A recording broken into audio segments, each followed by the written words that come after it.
To Gary's Glorious Golden Nuggets. This is episode 0026. So happy to have you here. Today, we have Angel Ribo. He's known as the CEO Confidant.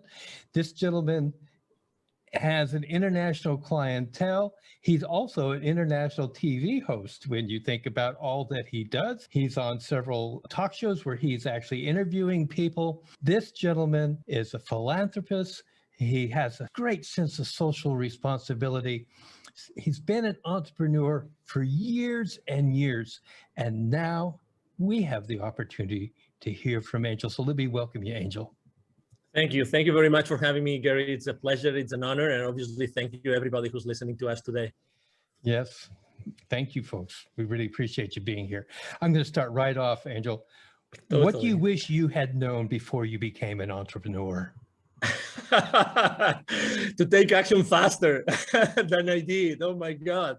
You know, I was so confused. It's a great question. I still remember, I will never remember, obviously. I will never forget, the first day as an entrepreneur, right? I mean, I was extremely blessed. I had a great jobs, and my company was kind enough even to put the severance package in place. And I had this outplacement company helping me in case I wanted to have another job. They already knew I wanted to become an entrepreneur. But hey, I mean, so much support and so many things, to be honest. Sometimes I think it was just counterproductive, you know, because I was always like, okay, so I have all those resources and then I have all these different options. I've done so many things and I have this route that I could go. I have this route that could provide this service, this other service. And yet, literally, I wish I had taken just one route and started like hitting hard in that direction. Definitely. That's definitely the thing that when I think back, I would have liked to know and change. And that's probably why I came up with this mantra, which is the main mantra for me and for my clients, which is taking perfect action now. Taking perfect action now. That's my main mantra. It's like, regardless of the path that you take, it's by taking it that you learn, you make mistakes, and you course correct, and you course correct, and you make mistakes and you course correct. Keep going, keep going, keep going.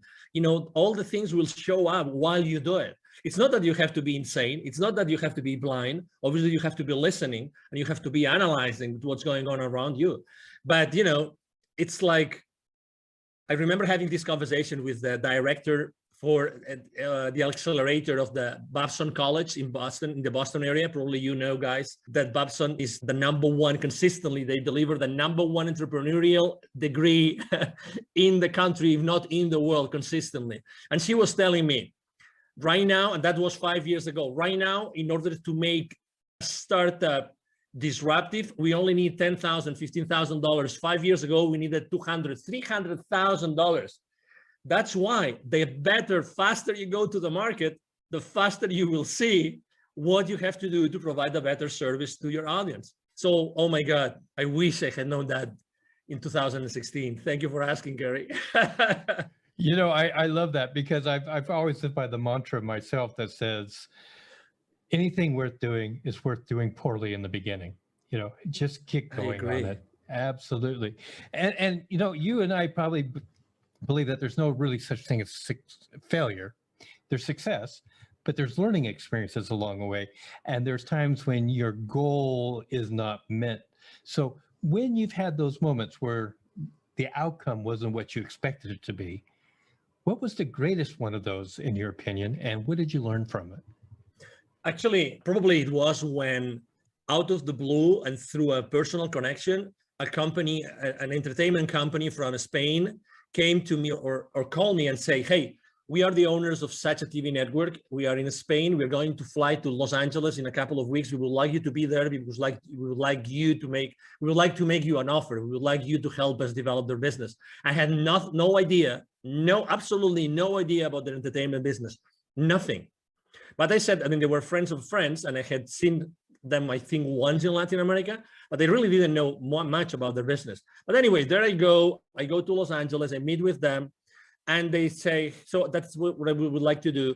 But you know what? We cannot pay you as much as the other clients are going to pay you. So I said, well, okay. So, you know, all right, let's see what is in here for me. And you know, when your gut feel is telling you, Angel, there's something here, you don't know what it is, but I think that you should consider this. And really, inside of me, this voice that came to me saying, You have to do this. You don't know anything, but let's keep moving forward. And I was already there. I had nothing else to do for a week. So I said, okay, I'll surrender to the unknown. Let me put it this way, Gary.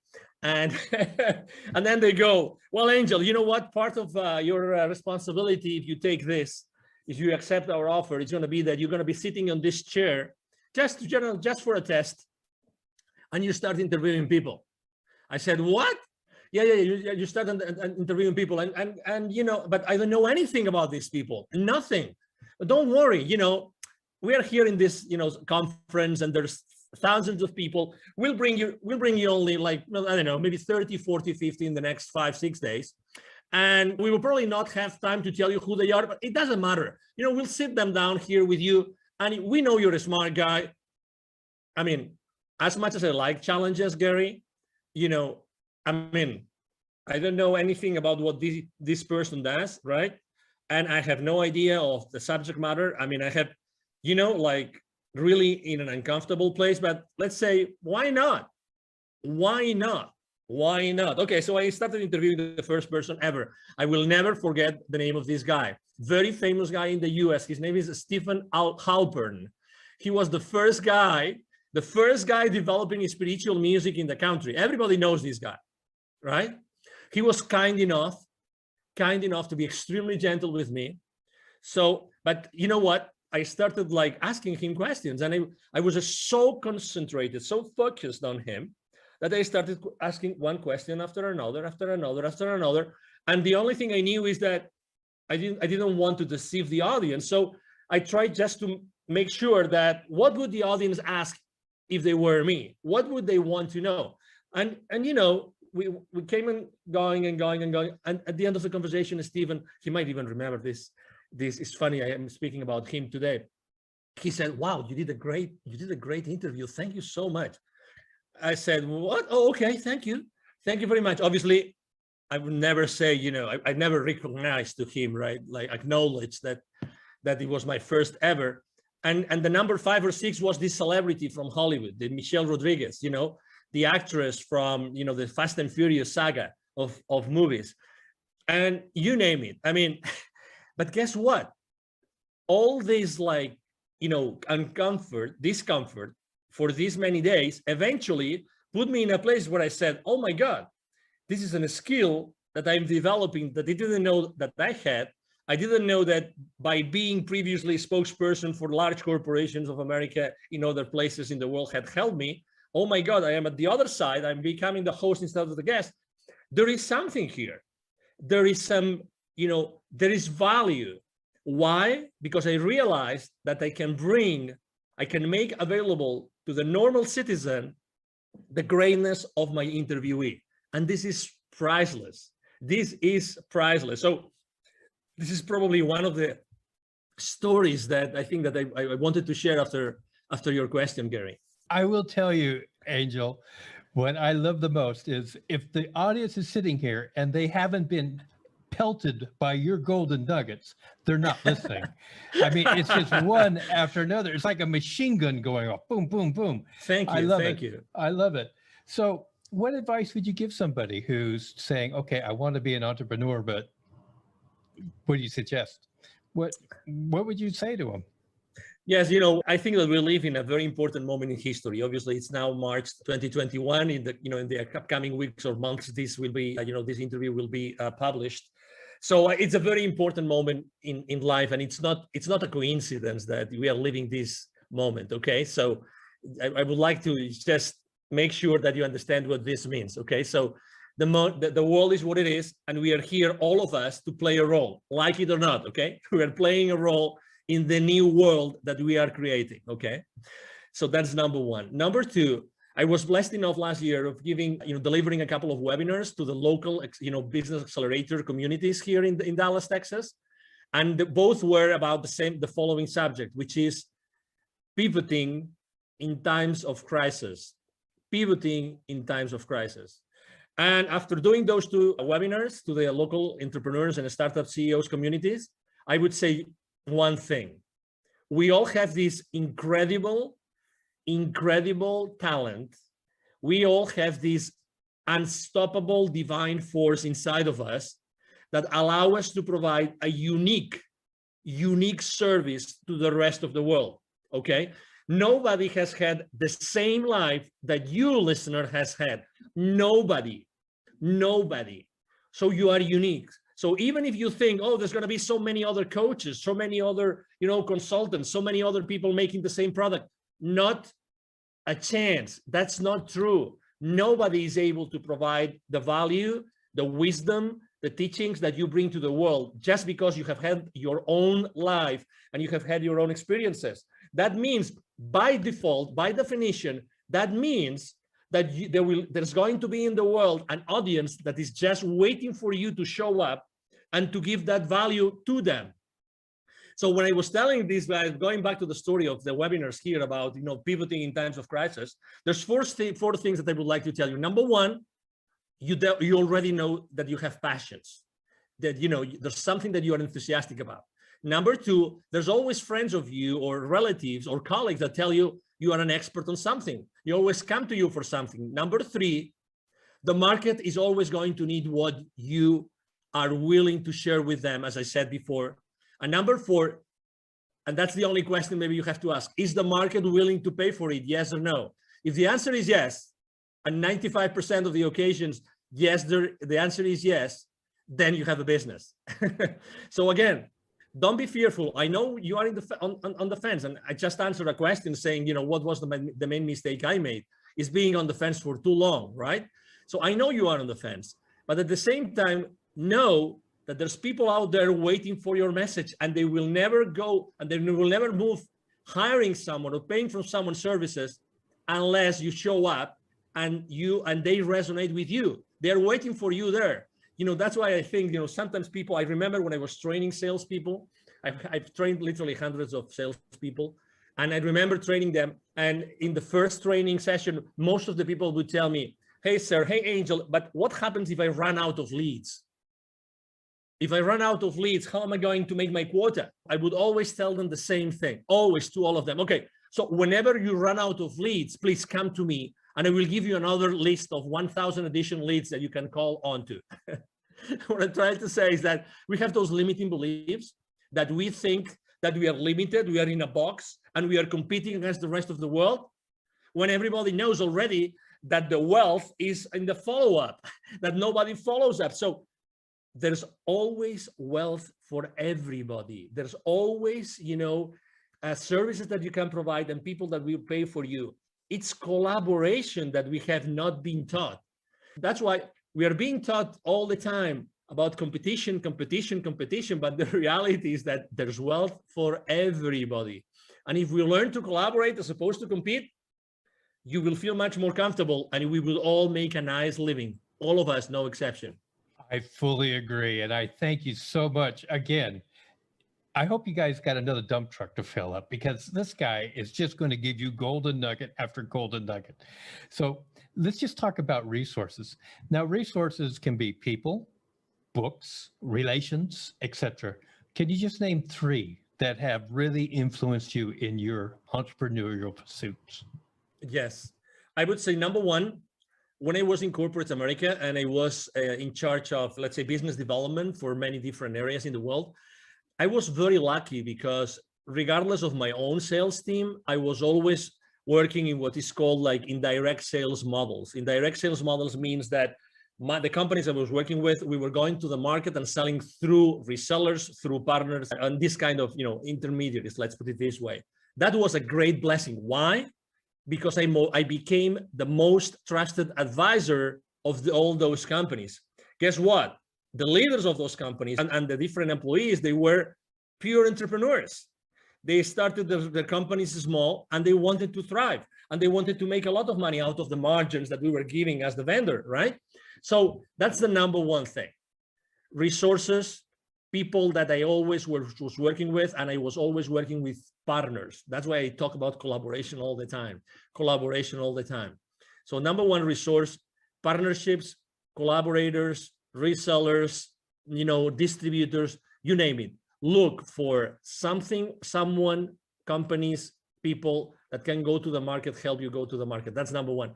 Number two, speaking about books, I'm not going to be very, let's say, very conventional with my answer about books, because I would say that probably the books that have influenced me the most have been more spiritual books than business books. But had I not read this book, and I'm going to mention just one of them, I would have never done what I have done, and I would have never moved from Europe.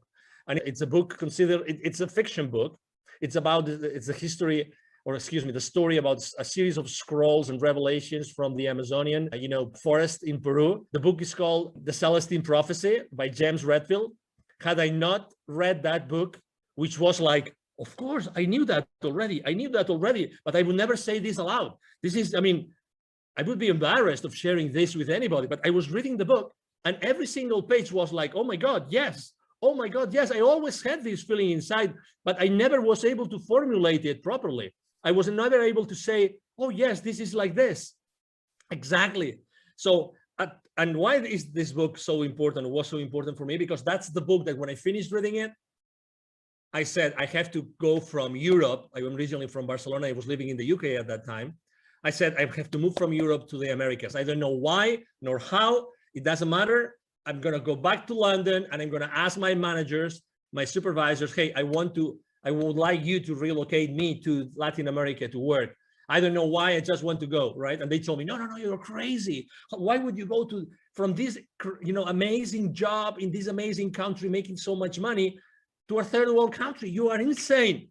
But anyway, I took my chances and I did it, and I'm glad I did it. And that's the second resource, right? And the third resource, it was going to an event.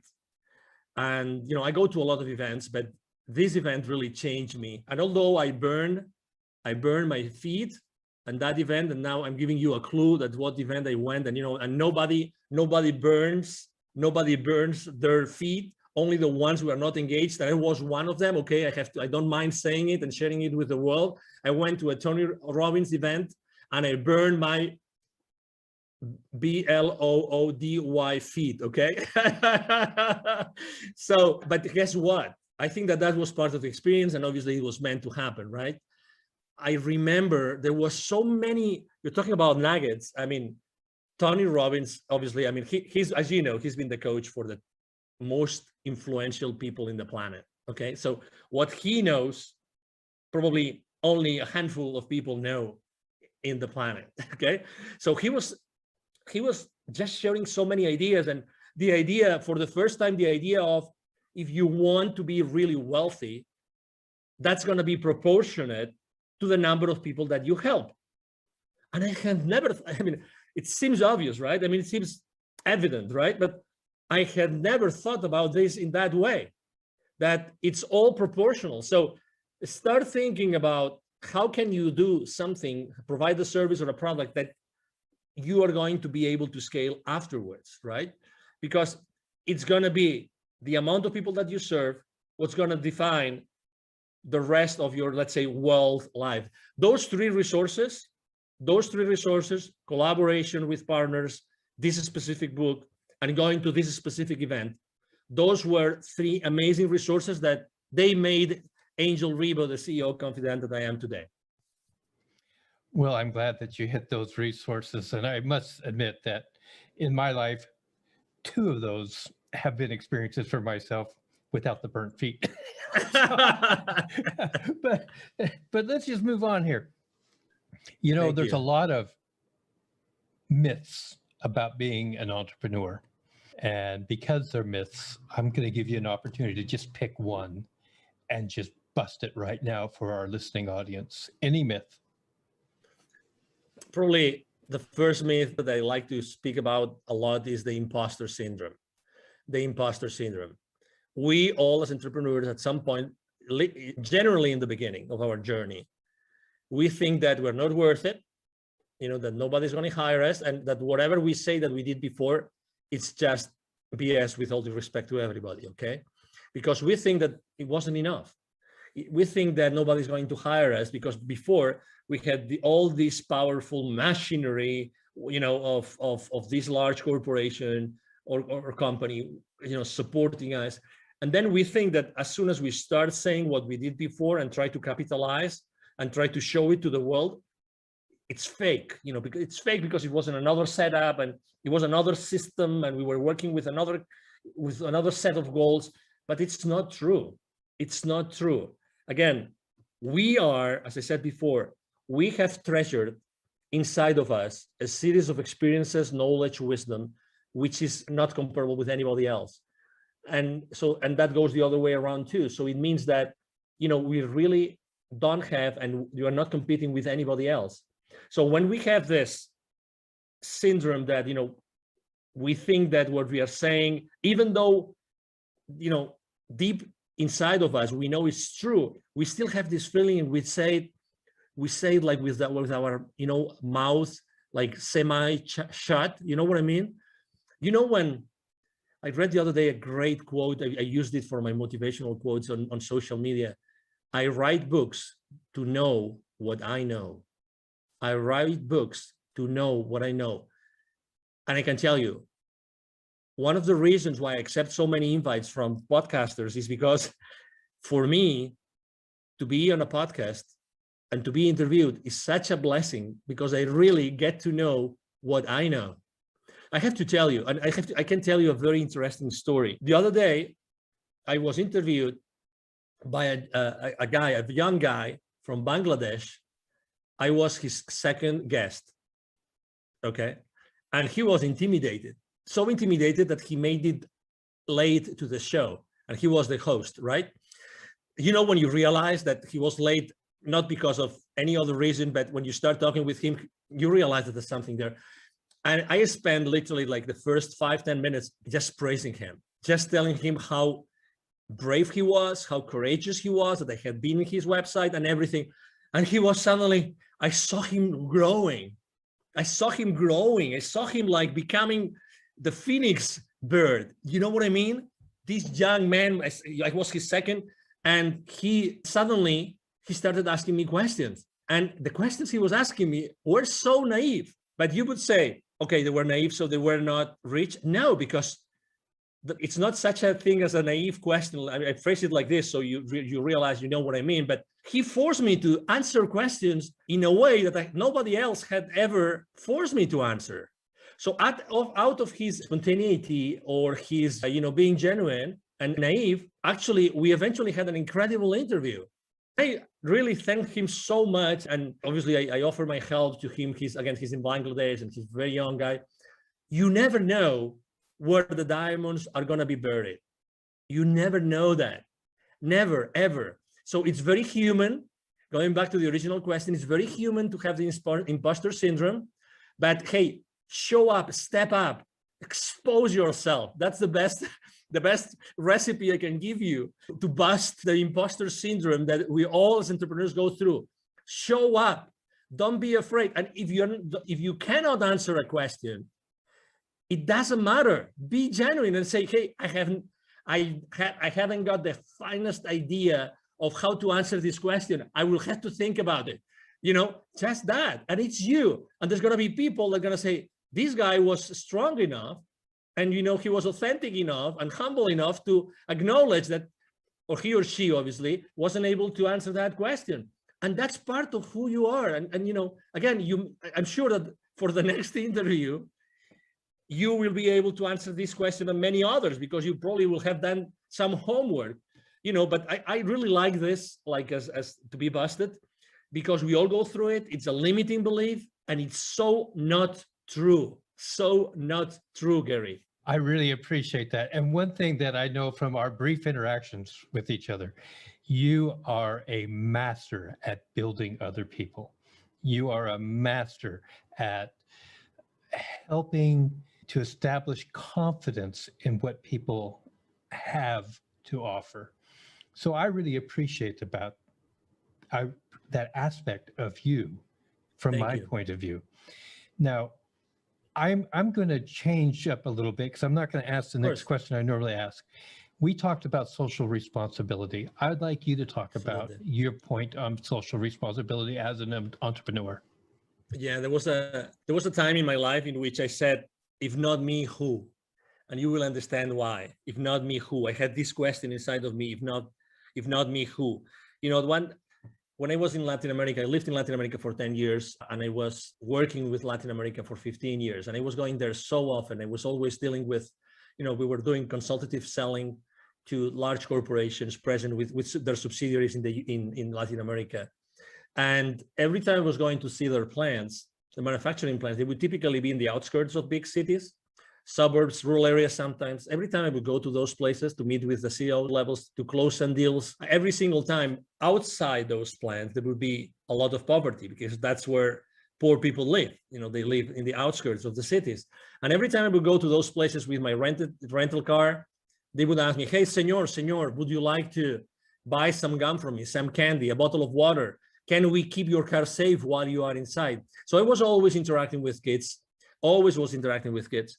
And it reached some point before leaving, and actually that was one of the reasons why I left corporate America, in which one day I had this incredible experience in which I saw very clearly that I had this connection, this continuous, possibility to talk to the top guys in the continent, and at the same time being able to see so much poverty.